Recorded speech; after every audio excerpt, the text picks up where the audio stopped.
आपने मुझ पे आरोप इसलिए लगाया क्योंकि मैं यादव हूं। मैं पॉलिटिकल सवाल पूछ रही हूँ, मैं आपसे पॉलिटिकल सवाल पूछ रही हूँ। नहीं, मैं उसका आरोप जवाब दे रहा हूं। लगा रही हूँ। नहीं, मैं आपसे उम्मीद करता हूं। पूछ रही हूँ कि जिन मुद्दों पर आपको घेरा जाता है उस पर जवाब। हाँ, मैं वही जवाब दे रहा हूँ। नाहा की पर्सनल बना रहे हैं। ये सवाल इसलिए पूछा जा रहा है क्योंकि मैं यादव हूं और यादव पे ये आरोप लगाया है कि यादव थे सब कुछ, आईपीएस सब कब्जा यादव पे था। हम इसलिए जाति जनगणना चाहते हैं। पहली नंबर बात, पहले मैं जाति गणना चाहता हूं। जो जिम्मेदार होता है, जिसको प्लम पोस्ट, अब मैं जानना चाहता हूं। आईपीएस ही नहीं होते हैं। नहीं, तो आप भी जानते होंगे। पूरे देश में, प्रदेश में झूठा प्रचार भारतीय जनता पार्टी ने कहा कि पूरा उत्तर प्रदेश इन अधिकारियों के लोगों ने कब्जा कर लिया। इसीलिए मैं चाहता हूं कि आपका प्रतिष्ठित चैनल है, ये बताइए उत्तर प्रदेश में कितने आईपीएस हैं यादव, कितने डीएम यादव हैं। और मैं आपको से कहता हूं, आज की गिनती क्यों नहीं बता रही हैं आप? फिर मैं वही शब्द लौट करके कहने वाला हूं। मैं फिर कहता हूं, आपको ये मंच इसीलिए दिया ना, आप जवाब दीजिए ना। मैं फिर कहता हूं, don't shoot the messenger. No, I am not shooting that. आपको जिस पर आक्रमण करना है उसके आंकड़े नीचे, उसकी पोल खोलिए। उसकी पोल ये है कि सबसे ज्यादा जाति के आधार पर अगर कहीं काम हो रहा है तो भारतीय जनता पार्टी की सरकार में हो रहा है। कौन सी जात को फेवर कर रहे हैं? फिर आप पूछेंगी जात, मैं बोल दूंगा, फिर नाराज आप हो जाएंगी। कोई नाराज नहीं हो रहा। आप गलत शब्द बोलेंगे तो उस पर नाराजगी 100 बार जाहिर करूंगी। ईमानदारी गलत शब्द नहीं। नहीं, आप जिस ध्येय से बोल रहे हैं ना, आप जिस ध्येय से बोल रहे हैं अखिलेश जी, देखिए आप फिर वही खेल कर रहे हैं। आप फिर वही खेल कर रहे हैं। मैं आज के बाद ईमानदारी नहीं बोलूंगा। नहीं, ये गलत खेल कर रहे हैं आप। ये जो आप खेल करने की कोशिश कर रहे हैं ये गलत है। बताइए कौन सी जात को वो फेवर कर रहे हैं? देखिए, मैं जिस स्कूल में पढ़ा, हम लोग भी स्कूल कॉलेज में ही पढ़े। मैं जिस स्कूल में पढ़ा शायद उस स्कूल में आप नहीं पढ़ी, क्योंकि गर्ल्स नहीं पढ़ती थी मेरे स्कूल में। मैं मिलिट्री स्कूल से पढ़ा, स्कूल में था। और मिलिट्री स्कूल में जब मैं पढ़ रहा था, मिलिट्री और सैनिक स्कूल में डिफरेंस है। मिलिट्री स्कूल अलग है, सैनिक स्कूल है। तो अपने आप को कंफ्यूज नहीं करिए कि मिलिट्री स्कूल क्या है, सैनिक स्कूल क्या है। मैं मिलिट्री स्कूल में पढ़ा। मेरे साथ के जितने भी सीनियर जूनियर हैं आज भारत के सीमा बॉर्डर पे खड़े हुए हैं, बॉर्डर पे हैं। और आपको जानकारी होकर खुशी होगी इस बात की कि जिस स्कूल से मैं पढ़ा हूं उसी तरह का एक स्कूल और है जहां से देश के जो सबसे बड़े अधिकारी हैं, जो सबसे बड़े चीफ हैं, डोभाल साहब भी उन्हीं स्कूलों से पढ़े हुए हैं। और हमारे स्कूल में कोई जातिवादी नहीं थी। हमने कभी नहीं जाना कि मेरे साथ का कौन जात वाला है, हमारे दोस्त किस जाति के, मैंने कभी नहीं जाना। जब मैं अपनी डिग्री हासिल करने मैसूर गया तो मैंने कभी जाति नहीं देखी कौन सी जाति है। मैं और भी जगह दुनिया के हिस्सों में पढ़ा हूं, लेकिन ये भारतीय जनता पार्टी के ने बताओ हम पे यादव का जातिवाद का आरोप लगाया कि नहीं लगाया? मैंने सरकार चलाई है और प्रतिष्ठित अखबार दैनिक जागरण था, उसने मेरे अपने चैनल में पूछा, मेरे सामने पूछा कि बताओ यादव अधिकारी ये कर रहे हैं कि नहीं कर रहे हैं। वो इसलिए कर रहे थे क्योंकि वो मुझे बदनाम करना चाहते थे। और आप भी सवाल इसलिए पूछ रही हैं क्योंकि मैं यादव हूं। तो ऐसा नहीं है। और आप जवाब इसलिए नहीं देना चाहती हो। उस वोट बैंक पर आपका मुझे वोट बैंक की चिंता नहीं है, मुझे वोट बैंक की चिंता नहीं है। वोट तो मुझे मिलेगा और आपके कहने से जाने वाला भी नहीं है। कब तक पूर्व रहिएगा? चिंता तो होगी सर। अब मुझे अपने वोट की चिंता नहीं है, मुझे चिंता इस बात की है कि उत्तर प्रदेश में न्याय नहीं मिल रहा है, ठोक दे रहे हैं। क्या बताओ फेक इनकाउंटर हुए कि नहीं हुए? कोई बता दे फेक इनकाउंटर में सजा नोटिस मिले हैं? आप थानों में कौन है बताइए? मुख्यमंत्री आवास में इस बात की बैठक होगी कि किसी लोकसभा को कैसे हराया जाएगा। एक तरह के अधिकारी बैठ करके फैसला लेते हैं। क्या उत्तर प्रदेश में नहीं हो रहा है ये? कोई भी जांच होगी एक अधिकारी पे पहुंच जाएगी। कौन नहीं जानता उत्तर प्रदेश का? जेल में हत्या हो गई, जेल में हत्या हो गई, क्या कार्रवाई हुई? क्या जेल में आप मार देंगे जाकर के लोगों को? कौन जिम्मेदार है उसके लिए? ये कानून है आपका। प्रधानमंत्री के काफिले पर फिरोजपुर में जो सुरक्षा में चूक का मामला हुआ उसको इमोटिव इशू बनाकर यूपी में भी लाया जाएगा। उस पर आपकी क्या राय है? और खास तौर पर बीजेपी कह रही है कि चन्नी साहब ने जिस तरह की सुरक्षा है उसके साथ षड्यंत्र किया और वो प्रियंका जी को क्यों ब्रीफ कर रहे हैं, इस पर आपका क्या टेक है? क्योंकि इसको इमोटिव इशू वो लोग यूपी में भी बना सकते हैं। मैं तो ये कहूंगा कि उत्तर प्रदेश में मुख्यमंत्री आवास को गंगा जल से धोया गया था, ये मुद्दा क्यों नहीं बना? हमारी सिक्योरिटी हटाई गई, ये मुद्दा क्यों नहीं बना? भारतीय जनता पार्टी ने नहीं हटाया क्या? सिक्योरिटी हमारी बैठाई, हमने कोई मुद्दा नहीं बताया ना, हमने कहा जान को खतरा है।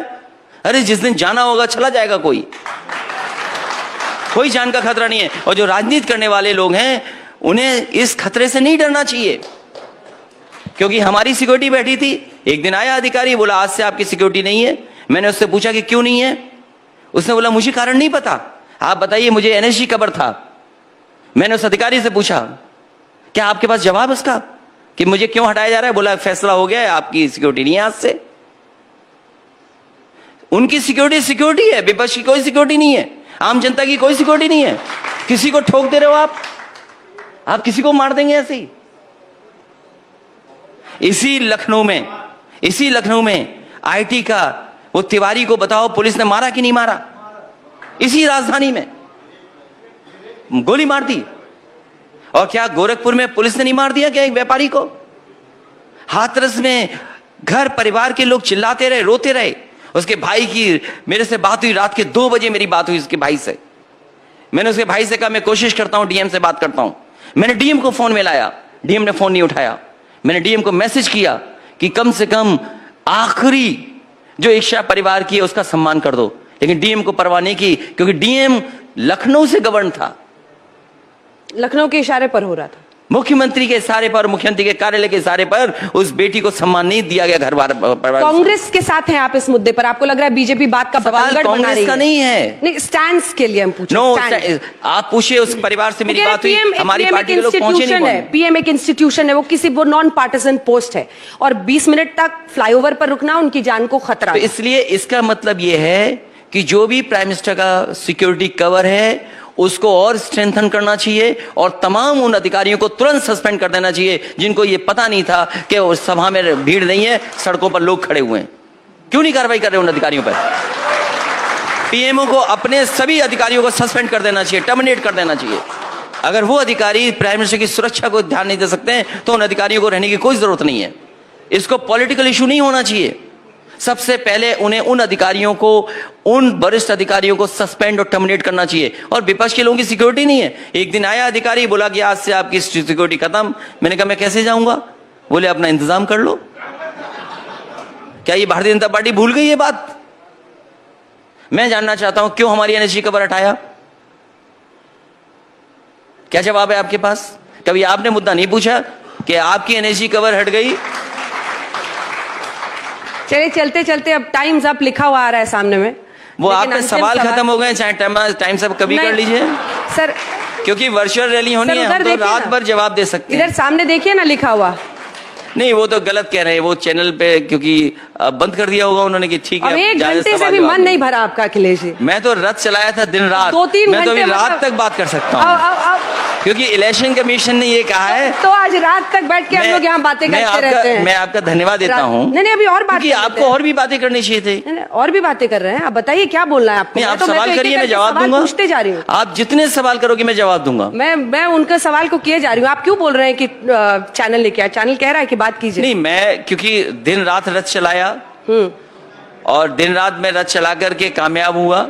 आप जब तक सवाल पूछेंगे मैं जवाब दूंगा। 10 मार्च करके इंतजार कीजिएगा ना कि अभी बोल रहे कामयाब हुआ। इलेक्शन कमीशन ने ये कहा है कि वर्चुअल रैलीज होंगी, और इससे अच्छा प्लेटफॉर्म कहाँ मिलेगा जब मैं अपनी बात वर्चुअल रैली की क्या तैयारी की है आपने? वर्चुअल रैली की डेफिनेशन क्या बता रहा है चुनाव आयोग? वर्चुअल रैली की डेफिनेशन क्या है? वो कह रहे हैं कि रैलियों पर रोक है। अब इसीलिए मैं आपके साथ बैठ करके बात लगातार करना चाहता हूँ। इसी को मैं वर्चुअल रैली समझता हूँ। कल सुबह उठिएगा, अगर आप तैयार हैं तो मैं सुबह तक बात कर सकता हूँ। चलिए बात करते हैं। क्या तैयारी है आपकी? क्योंकि अब ये 15 समाजवादी पार्टी ने क्रूशियल पीरियड है। समाजवादी पार्टी पिछले 2 साल से तैयारी कर रही है।